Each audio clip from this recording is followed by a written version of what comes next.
আসসালামু আলাইকুম ভিউয়ার্স, আজকে নিয়ে আসলাম ক্রিমি চিজ পাস্তার রেসিপি। প্রথমে একটা কড়াইয়ের মধ্যে নিয়ে নিলাম গরম পানি, আর এর মধ্যে দিয়ে দিচ্ছি কিছুটা গাজর কুচি, আর তারপর দিয়ে দিলাম পাস্তা।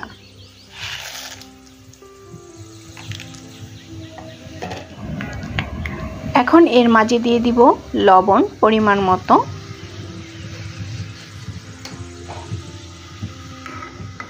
তারপর অপেক্ষা করব 4 থেকে 5 মিনিট সময়। পাস্তাটা যখন একটু সিদ্ধ হয়ে আসবে তারপর পানিটা ছেঁকে নিব।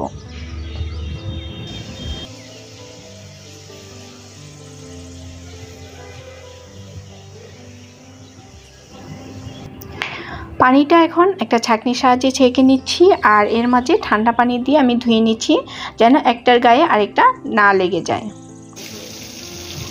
এখন একটা ফ্রাই প্যানের মধ্যে দিয়ে নিচ্ছি 2 টেবিল চামচ পরিমাণে ঘি আর 3-4টা রসুন কুচি করে নেওয়া।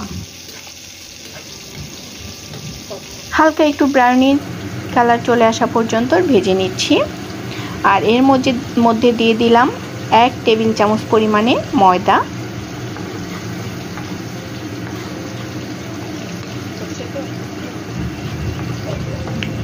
ময়দাটাকে ঘিয়ের মধ্যে ভেজে নিলাম, আর ভেজে নেওয়া হয়ে গেলে দিয়ে দিচ্ছি পাতলা পাতলা করে কেটে নেওয়া সসেস। এখন দিয়ে নিলাম 1 কাপ পরিমাণে পানি।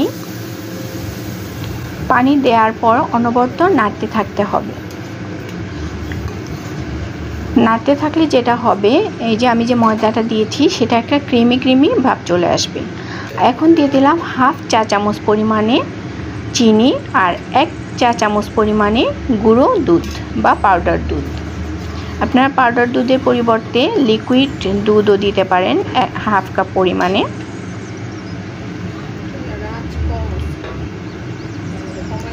তো চিনি আর দুধটা ভালো মতো মিশিয়ে নিচ্ছি। এই যে দেখেন অনেকটা ঘন হয়ে আসছে। আর এখন এর মাঝে দিয়ে দিচ্ছি কাঁচা পেঁয়াজ আর ক্যাপসিকাম কুচি করে নেওয়া।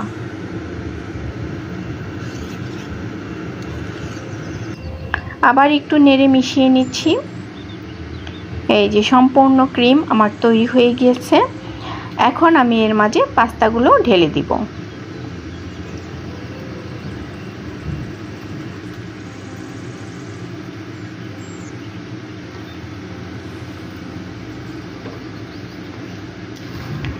পাস্তাগুলো দেওয়া হয়ে গেলে অনবরত নেড়ে চেড়ে ভালো করে মিশিয়ে নিতে হবে।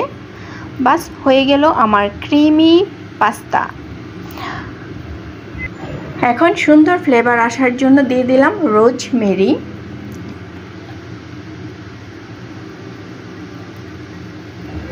তারপর দিয়ে নিচ্ছি সাদা গোলমরিচ ফাঁকি। তৈরি হয়ে গেল ক্রিম পাস্তা। এখন এর মাঝে যদি আপনাদের বাসায় চিজ থাকে তাহলে কিছুটা চিজ কুচি করে দিয়ে তারপরে নামিয়ে নেবেন। এখন একটা বাটিতে ঢেলে পরিবেশন করব।